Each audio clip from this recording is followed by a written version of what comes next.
The Fabulous 413 podcast is funded by the UMass Amherst School of Public Policy, offering in-person and online graduate programs in public policy and data analytics. Admissions now open at umass.edu/SPP. The Fabulous 413 podcast is funded by the UMass 5-College Credit Union, dedicated to creating access to financial well-being for local people, businesses, and communities. Insured by NCUA, umass5.coop. Welcome to the Fabulous 413. I'm Clee Smith. And I'm Monty Belmonte. Later in the show, Live Music Wednesday with the slide guitar gymnastics of Reverend Peyton's Big Damn Band before you can see them this very evening at the Iron Horse in Northampton. And Word Nerd Emily Brewster gets out the nice plateware so we can discuss the words we use for different meal times and why. But first, a ghost, or rather, a royal story conveyed in twain. In the hill towns where we stand and unfold two stories by two playwrights and the one company tackling both. Ace, are you still at Jackson and Connor? I am, yeah. I actually taken my break from work in order to do this. Tell nighttime Will you should get as long as you need. Fortunately, he gave his full permission for me to go up and do this, even if it takes extra time. Oh, Aw, yay. love that guy.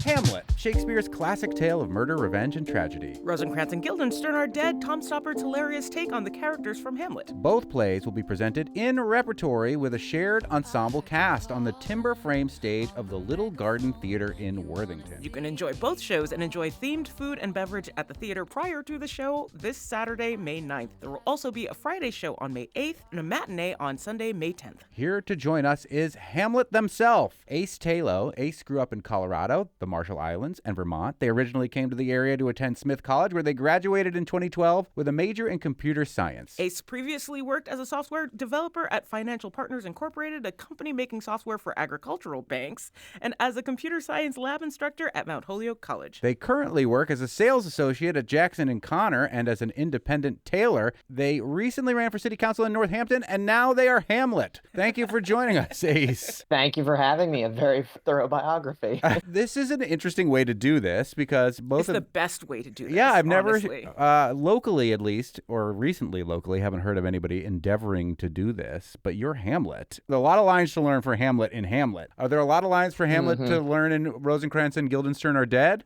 Fortunately, every single one of Hamlet's lines in Rosencrantz and Guildenstern Are Dead are exactly the same as in Hamlet, only 5% of them.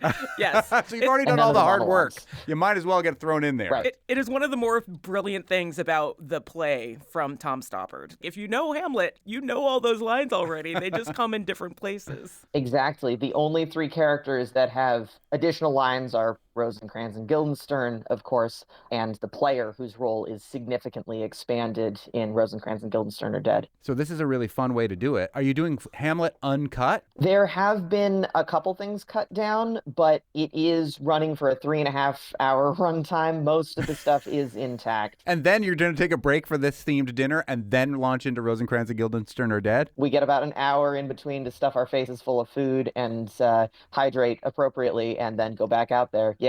Wow. We just got done with our run this past weekend where it was unseasonably cold for May, which added a fun complicating factor. It made it more like Denmark. Yeah. Really did. I have one line that is, the air bites shrewdly, it is very cold, and it is consistently a laugh on that one.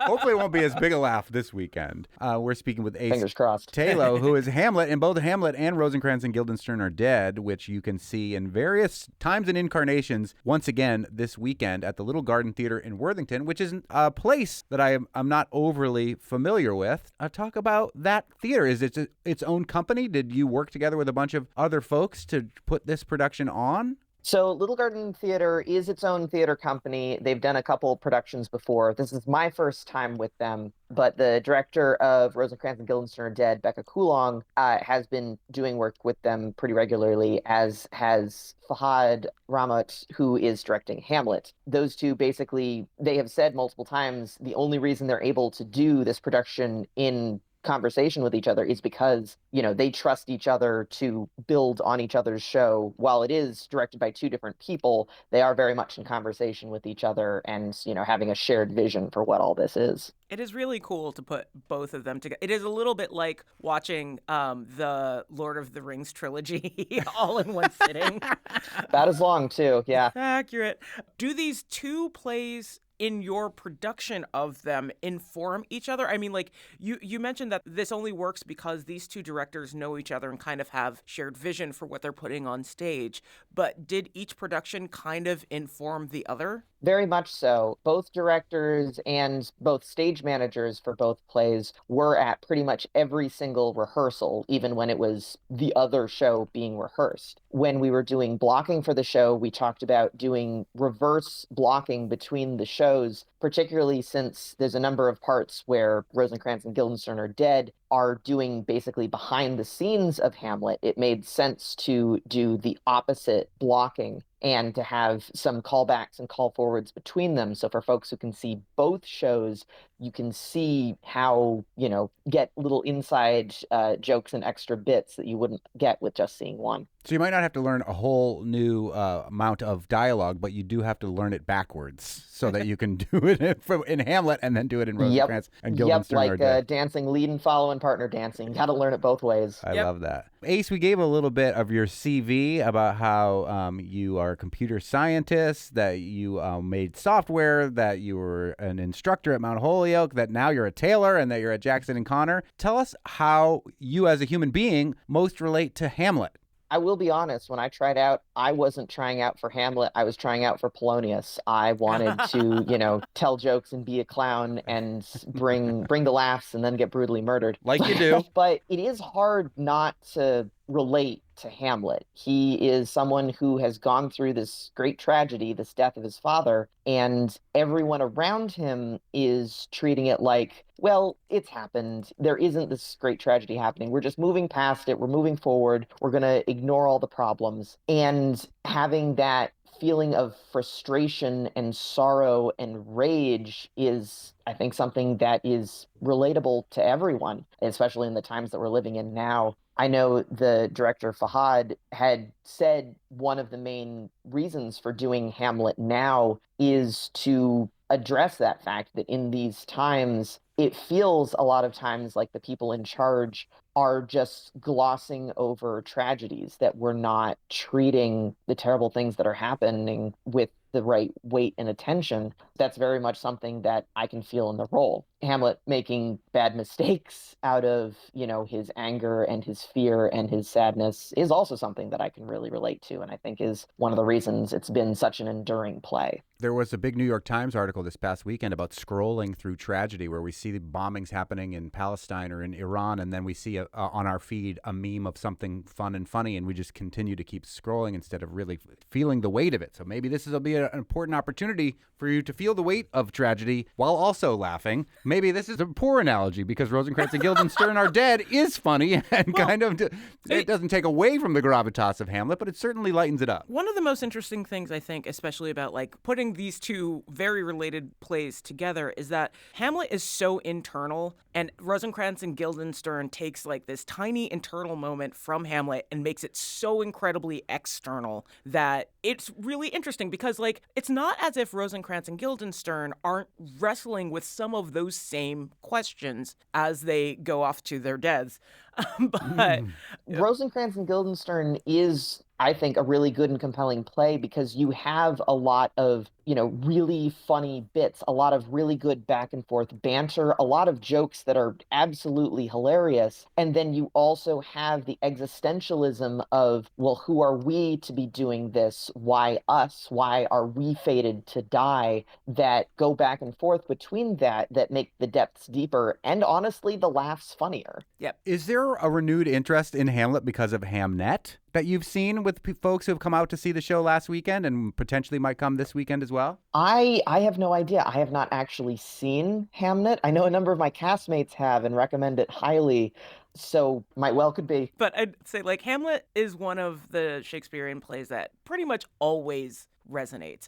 Romeo and Juliet doesn't always land. Julius Caesar doesn't always land. But internal struggle always lands. And there's always something relatable about it. It's why it's the one that I think is the kind of one of the more produced Shakespeare plays of the classics. Certainly it's the one that appears in every public high school in America. Fair enough. Is it the longest one? I'm trying to remember. No, the No. histories are longer. The romances are longer. And But- certainly a lot of those feel a lot longer, having much less snappy monologues. Fair.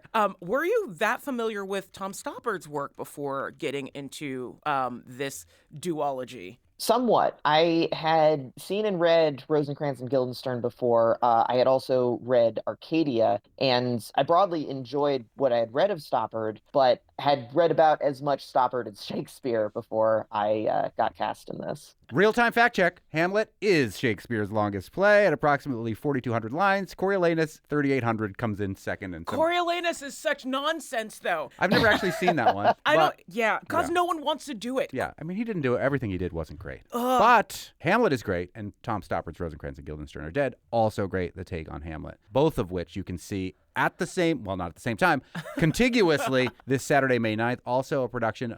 So on the Friday and the Sunday matinee, which one are you doing? Are you doing Hamlet, or are you doing Rosencrantz and Guildenstern are Dead? Or are you doing one So of each? this weekend, the evening shows are Hamlet. So on Friday night and on Saturday night, we're doing Hamlet. On Saturday afternoon and Sunday afternoon, the matinees at 3. Those are going to be Rosencrantz and Guildenstern are Dead. Aha. The Okay. the darker story for the darker times. So you can have a break. You could go see one night and then go see another one another afternoon, or you can muscle through and go see them both back to back Absolutely. with a fun And- meal, a themed meal in between. Did you have a themed meal last weekend?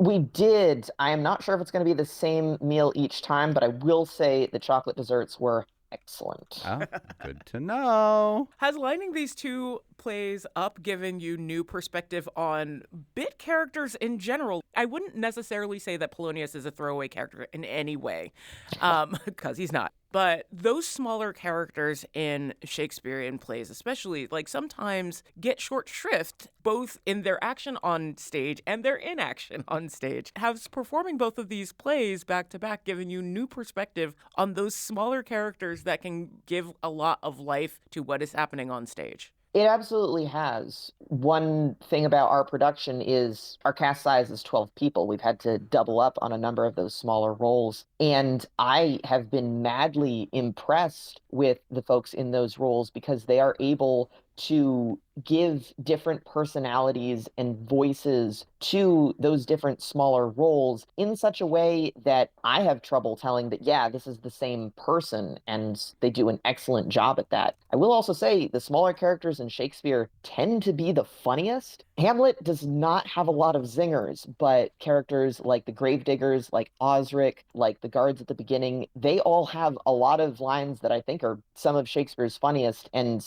lighten the mood a lot, which, makes the dramatic work hit harder. Talk about the importance of small community theaters like this one, putting on especially bigger works like Hamlet. Like, Hamlet's a big piece to put on. This has been my first step back into community theater for a while, and I am massively grateful to get the chance to do it and to be trusted with this big of a role. Everyone's heard of Hamlet. Everybody has to read it in high school, but there is a big difference in seeing it on stage versus reading it. And being able to bring famous things to a small stage is really powerful in understanding them and in relating to them. I talked to one audience member last week who asked if we had changed any of the language in Hamlet, and we said no, we cut a couple of things down, but otherwise it's the exact same language that was used 600 years ago. And she told us that she understood what we were saying in a way that she hadn't in other productions that she had seen, that because we were speaking this conversationally, that we knew what the words meant and were putting that forward, she could follow what was happening and relate to it, even if we're using words like wherefore and cozenage that haven't been spoken in, a couple centuries. The play is the thing, as they say. I remember being a kid and thinking I couldn't access any Shakespeare until I came out from the Boston area to Shakespeare and Company, and I was like, this is great. Mm-hmm. And then bringing things like Stoppard's Rosencrantz and Guildenstern, That's one where it's not necessarily as famous, but it does still, have enough known. It's got a filmed version, and finding those differences, being able just to see live theater, it is a vastly different experience than seeing a movie. One of the things we're able to do is go out into the audience and say the lines to them and interact with them and, point out things that are happening. And it's a blast for me. I hope the audience also has a blast with it. But, sitting, looking at a screen, nobody's going to speak directly to you in the way that you can with theater. Did anybody involved in this production consider doing Stoppard's 15-minute Hamlet instead of the full-blown Shakespeare one? Well, that is the 20-minute Hamlet with 2-minute encore is the only other version of Hamlet that I've been involved in. But that was back in high school. The 2-minute encore is my favorite. I'll be honest. Well, you will get Tom Stoppard's Rosencrantz and Guildenstern Are Dead and William Shakespeare's Hamlet this weekend, Friday, Saturday, and Sunday. If you are so bold, you can see them both back to back on the Saturday performance. It's at the Little Garden Theater in Worthington, which sounds like a little delight of a theater in Worthington. And we have been joined by Hamlet himself, Ace Tayloe. Thanks so much for speaking with us today, Ace. Absolutely. Thanks so much for having me. And go see more live theater. And check out all the work that Little Garden Theater has coming up through their website. In addition to these two adjoined stories, they're bringing even more tales of European royals to the stage this summer with the musical Pippin. We'll hear live music from Reverend Peyton's Big Damn Band, who'll perform at the Iron Horse in Northampton tonight. But first, a tale of meals named and a linguistic question from a listener with Word Nerd Emily Brewster. You're listening to the Fabulous 413 on 88.5 NEPM. The Fabulous 413 podcast is funded by Mass Humanities, presenting a second year of Smithsonian Museum on Main Street, including a political trivia night May 21st at Mohawk Trail Regional School. Information at masshumanities.org/events. Time for another Word Nerd segment with Emily Brewster, resident wordster from Merriam-Webster, our dictionary in Springfield. And maybe the peer pressure of last week worked, where we're like, hey, send in more questions for the Word Nerd so that Khalees doesn't have to ask all the questions. And we peer pressure you again. Send your questions to the dictionary through us at thefab413@nepm.org, like Alexis did. Moments after the Word Nerd segment aired last week, Alexis sent an email saying, why do we call breakfast, breakfast, lunch, lunch, and dinner, dinner? Where did these words originate from? One of them I think I can think of off the top. The first one's relatively easy, but I would also add to this, why do we delineate between dinner and supper? I actually delineated that way over this past weekend. I was like, we could have dinner instead of supper this Sunday and go and do this other event, but we ended up having nothing. Scrounge through the fridge, you're every person for themselves. But you didn't fast. Well, I admit that I have been doing intermittent fasting. I did actually that night. I was like, my fasting window is about to begin, so I better eat this bag of chips. Dinner of champions. Yes, exactly. Well, to Alexis's question, Word Nerd, tell us why we call these things these things. Well, I'm sure that one of your biggest fasting periods is when you are asleep. Is that right? I'm fast asleep. We try not to You are eat in fast our asleep, sleep. and you are fasting while you sleep. You are not eating. This is why we call the first meal of the day breakfast. The brek is spelled like the word break, and that is indeed what it means. It means you're breaking the fast that has happened between when you ate your final meal of the day before and when you are eating your first meal. Anytime you So start you're eating after not breaking your eating, fast. you're having breakfast. Yes. Why do we call Right. it brek, though? Bertold breakfast. Mac the knife wears white kid gloves with Yeah, I want to well, open you know a what? cafe called Bertold Breakfast. He also doesn't spell it right. No. Here's the fact. In Middle English, it was actually spelled BREKFAST. Oh, man. Yeah, but they probably actually said break even then. The idea is that it was breaking the fast, but we say probably for convenience. There's a habit that languages have of going from vowel sounds that require more of us, tighter jaw, tighter tongue position, and relaxing them. And who wants to say a hard vowel like A? Fonzie with his hey. first thing in the morning anyway. It's too early. You haven't had your coffee yet. You haven't had anything to eat. I'm going to call it. It's like, breakfast. Yeah, my wife knows when to start talking to me when she can see like the coffee and caffeine start coursing through my veins and my eyes start to brighten a little bit. That's helpful to know, Monty. Yeah. So the first meal of the day is what we have referred to as breakfast only since the 15th century. That's not too long. That's only about like 600 plus years. What did they call it before that? The thing we said before then, and this is what we said all the way back to Old English, so 1,000 years ago, we called this meal morrow meat. I love that. I don't know if I do. Because I also eat a lot of protein, so Morrow? I'm going to break my intermittent fasting with some morrow meat. Morrow meat Yeah. absolutely sounds like a metal band. Now, when you think of the morrow part, what do you think of morrow meaning? Like tomorrow. Tomorrow meat. And since the 14th century, it has meant, the next day or whatever day, see you in the morrow. But it originally meant morning specifically. Okay. Well, I mean, mañana in Spanish means tomorrow and morning. So and it's morning. interesting. Yes. Yeah. Now, the word meat, since the start of the language, meat meant specifically food, any food. And it was food often as distinguished from drink. Oh, so you would say, I'm very meat sorry. and drink. Very sorry, vegans and vegetarians. You've been eating meat all along. It seems kind of like the apple thing where it's all apples. Well, here's the thing. You could eat meat back then and still be truly a vegan. Right. Morrow So meat. Meat was so much more inclusive then. I don't know why that term just like somehow gives me the icks. Morrow meat. Yeah. Oh, We'll, no. Yeah. we'll meet. Yeah. We'll meet in the morrow for our morrow meet at the Bertold Breakfast Cafe.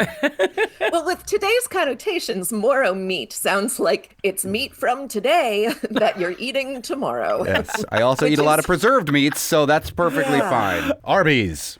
We have the Morrow meat. More on breakfast, or shall we move to lunch? Well, we can talk about the shortened form brekkie. Yes. Do you Yes. ever say brekkie? Yes. No. You do. I think it's making it's originally British and it's making its way more substantive ways into American English. It was originally British children's slang. It's like potty. Go potty after I have my coffee and my brekkie. Oh, gosh. And how do you spell brekkie? Brekkie. Yeah, another spelling that's common is Brekky. And in this case, the spelling is without the A, and it's very much about avoiding the pronunciation breaking. We don't want to call it breaky. That's what you do to hearts when they Right. achy.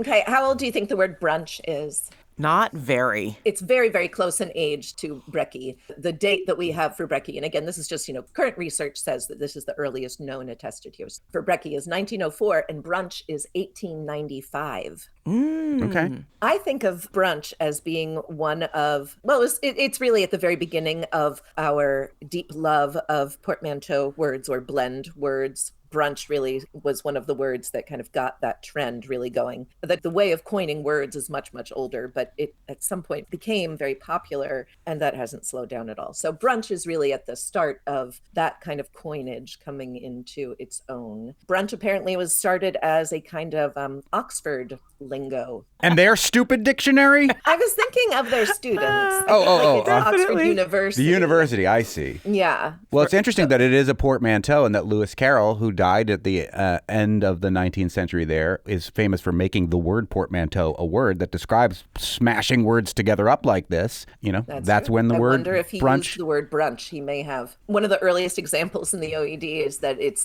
when someone makes lunch their breakfast. Which makes sense, because anytime you eat any food after you've been fasting, it is your breakfast, no matter what type of food you're eating. That's true. Do you really think, Monty, that if you don't break your fast until 5 o'clock at night, that it's still breakfast? I do say Technically. that sometimes, like, oh, it's time for breakfast. And then my partner looks at me like, you haven't eaten all day. And I'm like, you leave me alone. Breakfast for me personally, in my idiolect, can't really happen at like 2 o'clock in the afternoon. You just linguistically can't say it that way? It's not because of the like, food you're that eating? just doesn't seem like breakfast to me anymore. But Like, again, that's is it not like that's- it's 5 o'clock somewhere? It's 9 a.m. somewhere. So you can still have breakfast. Well, that's true. When I was a kid, breakfast for dinner ruled. Yeah. I thought it was like a special event that my mom was making for us to celebrate, but it was always because my dad was like on a business trip. And we're like, this is way easier, and you guys are going to love it anyway. So here's some pancakes.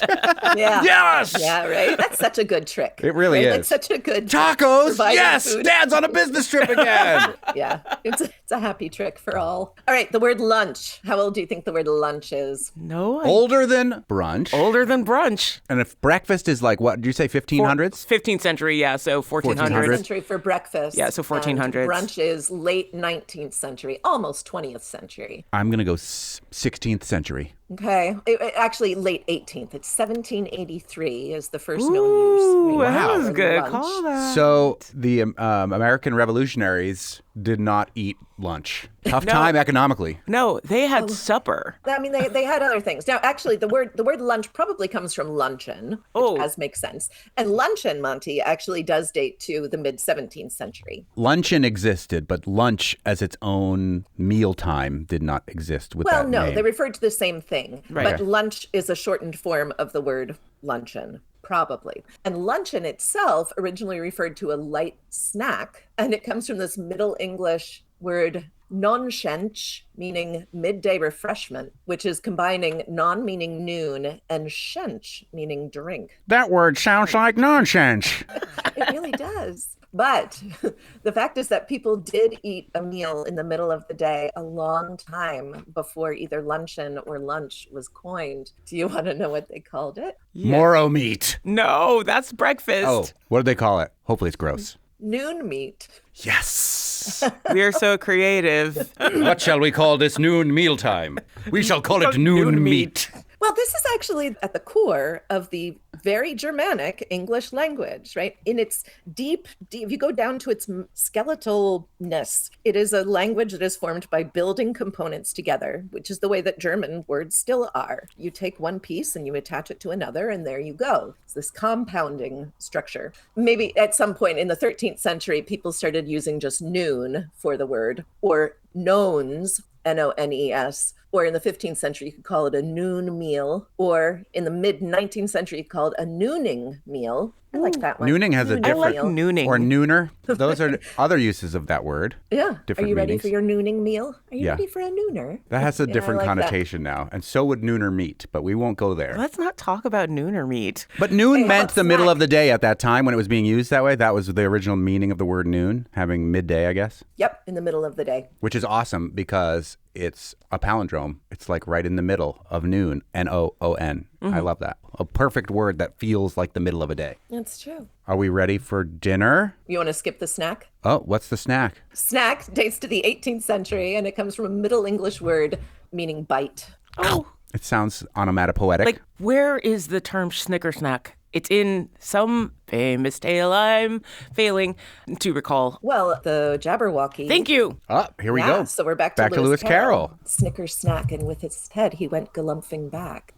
And so did that mean taking a bite, like he was trying to bite at you? Probably, right? Probably. Well, but this is very interesting. We do have an entry for the word snickersnee. Okay. Snickersnee means a large knife. Okay. And it comes from a phrase, snick or snee, meaning to engage in cut and thrust fighting. I like that. Very evocative. Like the fight scene in Beat It. I was thinking more Princess Bride. Inconceivable! You keep using the word. I don't think it means what you think it means. But yeah. I have several sharp Snickersnees in a drawer that I use to cook Yeah. lunch. See, it would be interesting if we all called our big chef knives Snickersnees. Knives specifically used to cut up Snickers. Snickers satisfies you. You got your paring knives, then you've got your Snickersnees. Yeah. All right, dinner. Dinner. Dinner first referred to the principal meal of the day at whatever time that was. So it was your biggest meal. You want to guess how old it is? Older than breakfast, which we said was 15th century. Breakfast is 600 years old. Just tell us. 13th century. Ooh. Yes. Yeah, it's actually older than breakfast. And this is the first word in this collection of words that we're talking about that shows the impact of French on the English language. Déjeuner. That's I mean, breakfast. that Oh, that's was breakfast. that is Oh, yeah. breakfast. So what's dinner in French? I can't remember. Well, dîner, that's Anglo-French. That word means meal, or meant meal, Anglo-French. I don't think anybody speaks that anymore. And there's a word that came from D-I-S-N-E-R, meaning to dine. So that's the source of our word dinner. And just to remind people, there was this thing in 1066 when all these French people came over to what is now the United Kingdom, and there was a big war, and they won, and their language just kept getting further and further entrenched in the Middle English language, or in the Old English language, and then we got Middle English from there. I guess it makes sense now that you think about it, that to dine is when you have dinner or diner, and it's spelled very similarly, but with the two N's instead of the one. So why do we call it dinner instead of diner? A diner where you can eat dinner. Or breakfast. Or lunch, usually. 24-hour diner is a big fan. Because a diner is where you can eat, where you can dine. Yeah. You dine on dinner at a diner. I don't know what the vowel sound was in the original word, but again, it's very nice and relaxing for us to go from an I sound to an I sound. Yeah. Yeah. Now, the Anglo-French root used to mean not dinner specifically. It meant any meal. So it was very much like the Old English word meat. And we thank the French for eradicating that as our go-to word when it comes to eating. It's interesting, right? But the associations that the three of us have with this word also reflects the higher status of French words that continues to exist in our language. Right. We're kind of grossed out by meat, but dinner sounds nice. It sounds so fancy. French is fancy. Even though dinner, the word that we borrowed, just meant meal, the same thing that meat meant. Now, the word supper originally referred to an evening meal, especially when you've had your big meal at the middle of the day. That was originally supper. And that also is French. Comes from the same word, super, S-U-P-E-R, meaning to sup. When I was growing up, Sunday dinner was an afternoon thing, and supper was every day. Get home at 5:30 for supper. Oh, interesting. Yeah. And then people started to make fun of me for calling it supper. So everybody just started calling it dinner. People used to make fun of me for calling it macaroni all the time instead of pasta. So macaroni is a type of pasta. You're not wrong. I've gone back to calling it macaroni all the time. And maybe I'll start calling it supper too. I mean, macaroni is a type of pasta. Pasta can be any pastry dish. So macaroni is more specific. And then you can get more specific from there. Exactly. I think my family only had supper on Sundays after we'd been to church for the second time that day. Wow. So we had the big meal after church for the first time. Dinner. And then we went back to church, and then we had supper after second church, and often while we were watching Wonder Woman. And it would be something really simple, like, Campbell's tomato soup with peanut butter crackers. That sounds yummy. Probably brings back fond memories of going to church twice in the same day. Yeah, there's not enough God. Khalees, did you ever eat supper as a kid? Only at my grandmother's houses. Both of them were from the South. Grandma would always call us in for supper. I also feel you on the second church thing. No. I did that by choice for a period of time. That was a choice. It is a choice. I want to give a shout out to some of the other people that emailed last week after our prompting to send questions to the Word Nerd, including Pablo Iglesias, a.k.a. DJ Bongohead. And this takes us back to the idea of marrow meat. We were talking last week about other names for vegetables, and he said another word for zucchini, courgette, is marrow. Marrows, yeah. And my theory of why UK English adopts French words, the ones that came along after the Norman invasion, is because it was an upper-class royalty thing, as we just kind of touched on here, because they controlled the fancy food just like they controlled fashion and social dance. Just a theory. And he says, by fancy, I mean newfangled, like exotic imports from Latin America, the Middle East, Asia. If you notice, all those edible plants you guys were discussing have their own origins in the Americas, Mesoamerica, the Andes, gourds, squashes, nightshade, all relatively new to the European kitchen in terms of words. So that is an excellent point from our good buddy DJ Bongohead. And another shout out about last week's when we were talking about herbs and other names for vegetables and things. Jay from Northampton said, seasonings. Regardless of whether it's herb or spice or either, garlic, it's used to flavor food, it's surely a seasoning, which is all that matters. Well, I think the dictionary takes umbrage with that, Jay. I don't think it is all that matters. Well, it's a seasoning that you can also refer to as meat if you really want to. Yeah, right? Let's call everything meat from now on. Oh, God. Meat. All right, I've got one last word for you, Yes. and that is the word meat ship. MEATSHIP. In Old English, this word meant just eating or a meal, and especially a feast. It's like, come over for a meat ship. On the meat ship, lamb lollipops. Oh my God. It's a sweet trip. to a slaughterhouse. Oh my God, please no. There was a show on Comedy Central ages ago called Drawn Together, which was all about like characters from various cartoons being in like a sort of pseudo reality show. And one of them's like Snow White. They're starving, so they have her sing to bring woodland creatures and they kill them and eat them. And they've been telling her that they've been getting it from the meat blimp, which crashed. Meat blimp? Oh, yeah. That's how they move meat these days. Oh, well, it certainly was delicious. In fact, this may be the best meal I've ever had. Like fellowship, it's meat ship. Jefferson Meat Ship. We have a... And we could build this this is lunch the for ship in friendship together. and fellowship. It's not the ship in the lollipop. Meat ship means feast. I hate it. Well, thank you for telling us all about these meals, answering our listeners' questions, and everybody who participated last week. Now we know where the origins of our meals come from, linguistically at least. If you've got a question for the Word Nerd, send it to us, thefab413@nepm.org. We're happy to ask Emily Brewster, our resident wordster from Merriam-Webster. Thank you, Emily. Thank you, Monty. Thank you, Khalees. Always fun to talk to you. Same, even if it's full of meat. I enjoy our meat ship. Me too, technically. What do we want for dinner? What do we want for dinner? Oh my God. Our friends the Dream Eaters with their song Meat. I love them. And now we dig into the classic blues, slide guitar sounds, and very modern context of Reverend Peyton's Big Damn Band for Live Music Wednesday. You're listening to the Fabulous 413 on 88.5 NEPM. Welcome back to the Fabulous 413. It's Live Music Wednesday, and the Reverend Peyton's Big Damn Band is with us. They've performed in 38 countries and 48 states. They've been featured in Rolling Stone magazine, Living Blues, donned the cover of Vintage Guitar magazine, and had #1 records on the Billboard Blues charts, and have been nominated for 3 Blues Music Awards by the Blues Foundation in Memphis. Often called the greatest front porch blues band in the world, the Big Damn Band is led by Reverend Peyton, who's considered to be the premier fingerpicker playing today, accompanied by Reverend's wife, the washboard virtuoso, washboard breezy Peyton, and kept on time by the deep rhythms of Jacob the Snakeub Powell. I love it. Reverend Peyton's Big Damn Band will have you clapping, stomping, and singing along every handmade show across the world. And tonight, May 6th, they take the stage in Northampton at the Iron Horse. They join us right now for a little Live Music Wednesday. Let's hear a song from Reverend Peyton's Big Damn Band. All right, after that big intro, I'm going to play a real quiet, sweet one. That's all right. As long as you get rowdy later.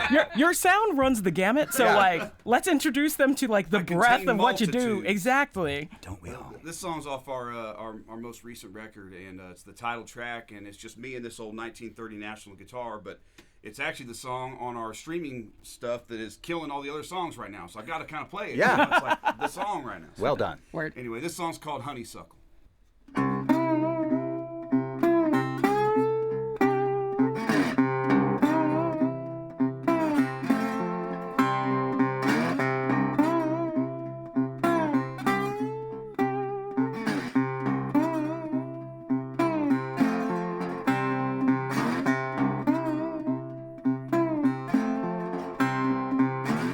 Control her, sooner control rain. I would rather wrestle with a coming train.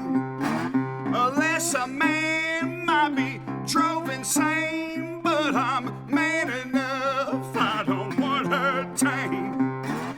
Honeysuckle on my vine, trouble, trouble, but it's all mine. Honeysuckle on my vine, trouble, trouble, but it's all mine.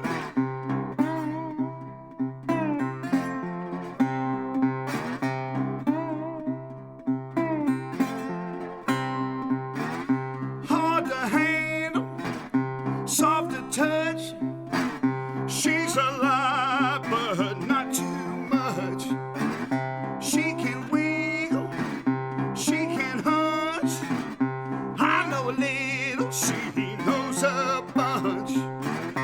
Honeysuckle on my vine, trouble, trouble, but it's all mine. Trouble, trouble, but it's all mine.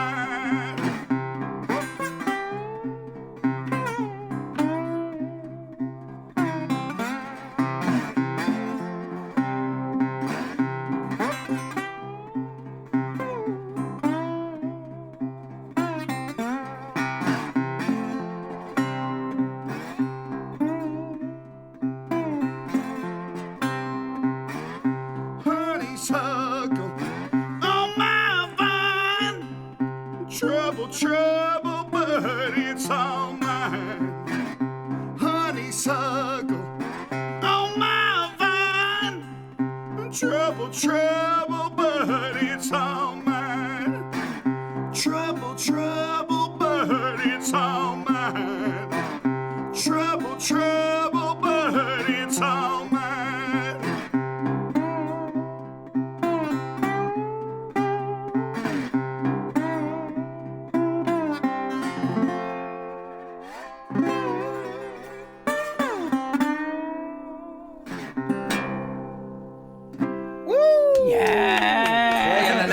Steel with a slide. Reverend Peyton, who's playing at the Iron Horse in Northampton tonight and playing with us here for Live Music Wednesday in the Fabulous 413. I don't think you brought a guitar that was made after 1940, but I wanted to talk to you about your axe. Because having seen you play and your shows are dynamic, I can't talk up going to see this band this evening enough. But, like, when did you make the axe and when did it become a part of the show? The beauty about slide guitar, so I'm going to give both the physics answer and then also the silly answer. So the beauty of slide guitar is it really demonstrates in terms of the way music is math and how magical it is. The halfway point on a string is always the octave, right? Doesn't matter how long the string is. So for me, slide, if I'm in tune, for me, slide is just kind of like whistling.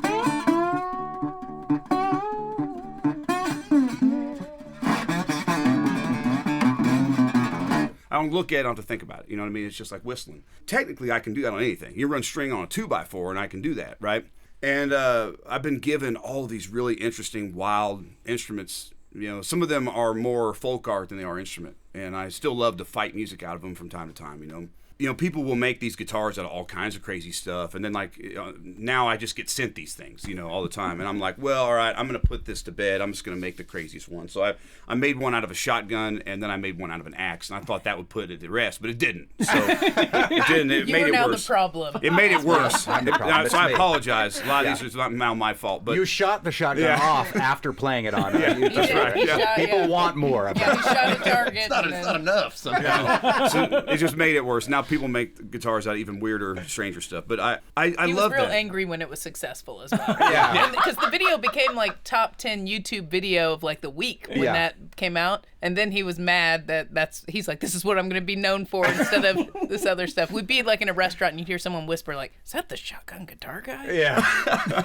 we had people hit us up to be on like our own reality TV shows.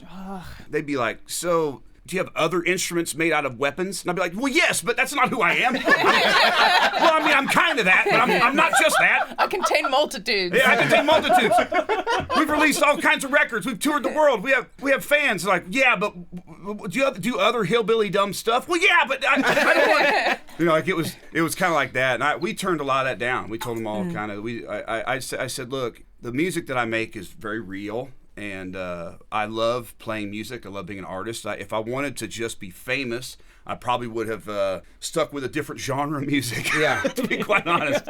You know, like I'll be honest with the prices of gas right now, though. I'm rethinking whether we should have turned that down right now. I don't know. You have a giant tour bus in our parking lot, which is amazing. That cannot be cheap. Hey, it's a hillbilly tour bus, but it's still big. It runs on fish oil. Yeah, we just go fishing for the oil. We're gonna have to, Vince. I don't know. We have to turn it over. But anyway, the beauty of this stuff is that there's a lot of music between the notes. On a guitar, you can play the frets, or which is better, you know. That's better. It puts you in a certain mood, for sure. That's better. And then Breezy, you're playing a washboard, and you have an officially Reverend Peyton's Big Damn Band official washboard of Washboard Breezy. I'm the only person in the world with a washboard sponsorship.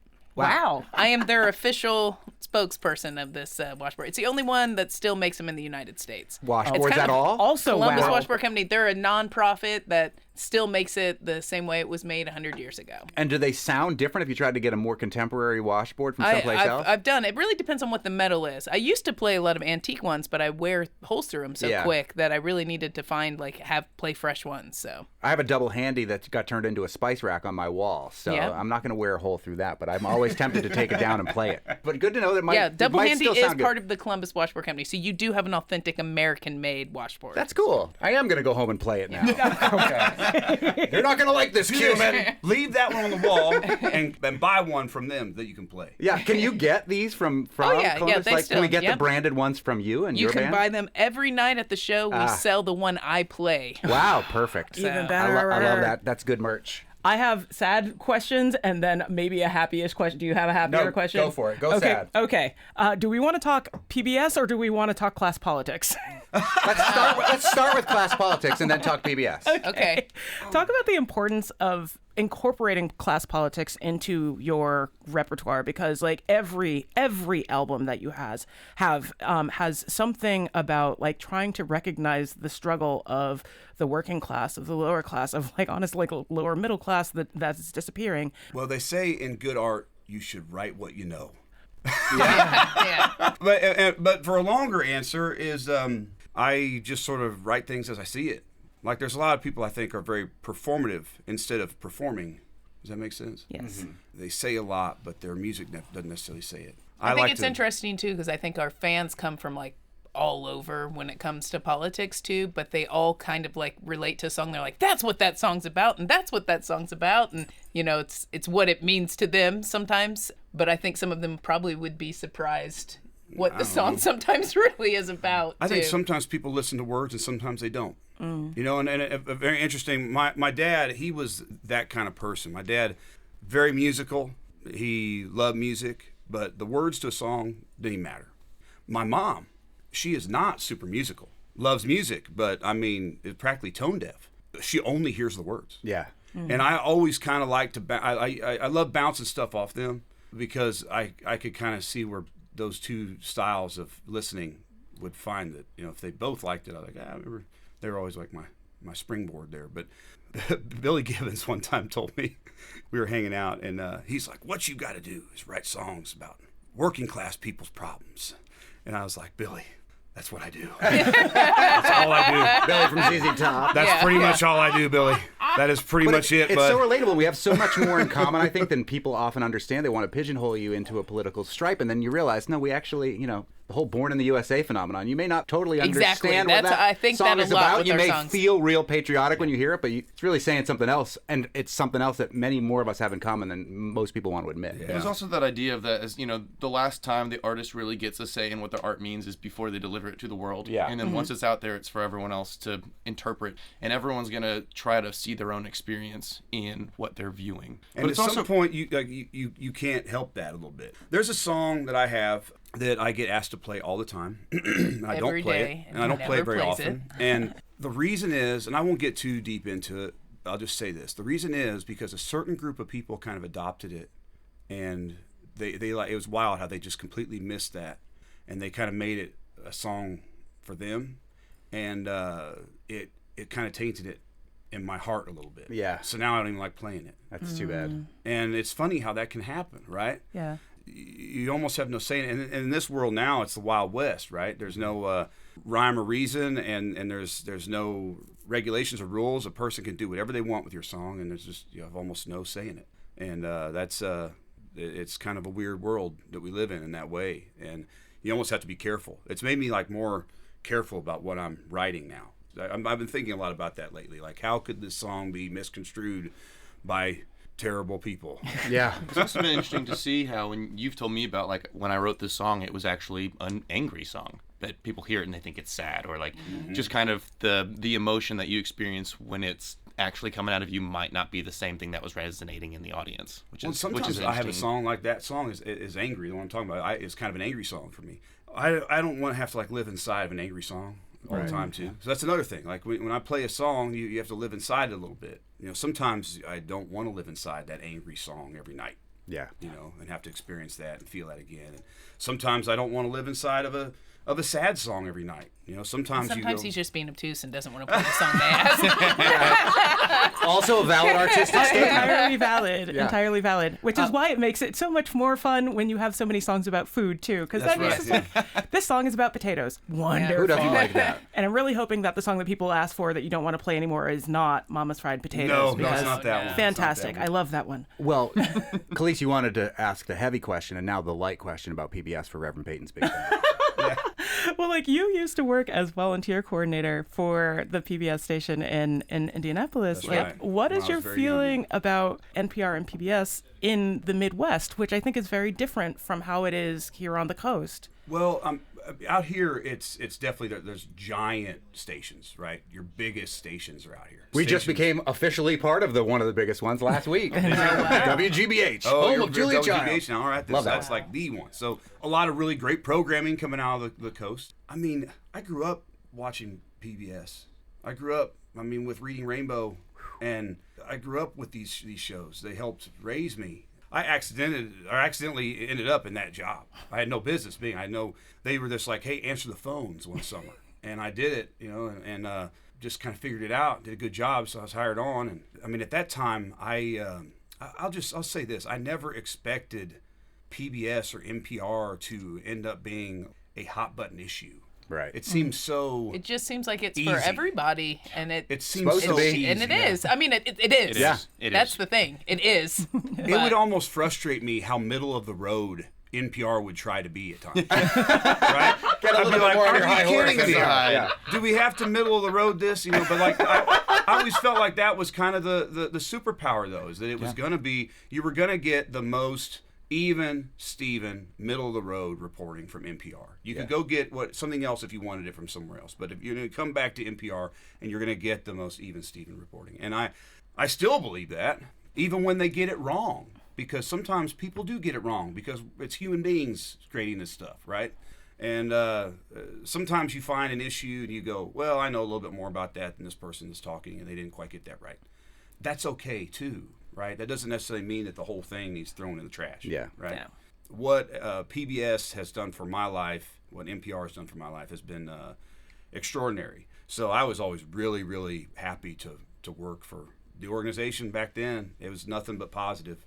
I loved it. Is it true that you're friends with LeVar Burton now? Well, a little bit. That's awesome. How will dream come true? Beyond a dream come true. I cried 3 times. We did a podcast together, and I cried 3 times. I will say LeVar Burton also cried during the... I'm going to have to listen to that. I carry a video on my phone of him saying nice things about me, and I get it out every now and then. I love that. I just look at I'm actually shocked he hasn't played it for you well, yet. we're definitely generally we're going to hear it. This will get played. We're going to hear it after this. But before we run out of time, let's hear another song from the band who is playing at the Iron Horse tonight here on a Live Music Wednesday in the Fabulous 413. It's Reverend Peyton's Big Damn Band. Let's have one with the whole Big Damn Band. There's another one off Honeysuckle here. This song's called Like a Treasure.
Jim Band playing at the Iron Horse in Northampton. Are you a real reverend? Well, legally. Okay, me too.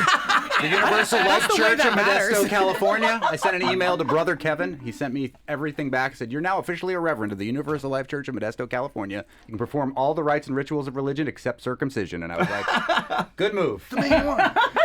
Thank you so much, Breezy Payton, as well as Jacob the Snake-Ob Powell here in the studio with us for the Fabulous 413. Have a great show tonight. Thank you all so much for having us here. Oh, thank you for coming. Okay, now we want to see the LeVar Burton thing. Let me pull it up here. And as far as we can see, there are still tickets available for tonight's show. You can grab them online or at the door, and their albums are streaming on all platforms, including their latest, Honeysuckle, from which you heard 2 songs. On the next Fabulous 413, we'll check out the flowers that are blooming in Haydenville at a farm that's sort of a cooperative land experiment with some interesting and fun queer folks bringing flowers to the world at Flora Farm. Plus, we'll meet the teens vying for a better tomorrow with the team behind Future Planet Fiesta in Longmeadow. And our weekly chat with U.S. Congressman from the 2nd Congressional District of Massachusetts, Congressman Jim McGovern. Just did a big award ceremony with him last weekend. For Amherst Media, we'll get his take on that. I'll ask him about the story about the Tibetan refugee person who was working in the UMass dining hall, who was so excited to meet him, he was like a rock star to her. We'll talk all about that and whatever questions you might have for the congressman on tomorrow's show. Email them to us at thefab413@nepm.org. And if you have better names for what we can call the times that we eat besides meat, let us know. How about breakfast, lunch, and dinner? And thanks again to DJ Bongo Head for texting us in real time about the comments that we read from his last. But yes, also Word Nerd will take your comments as well. Thefab413@nepm.org. I'm Monty Belmonte. I'm Khalil Smith. We'll talk to you tomorrow on the Fabulous 413.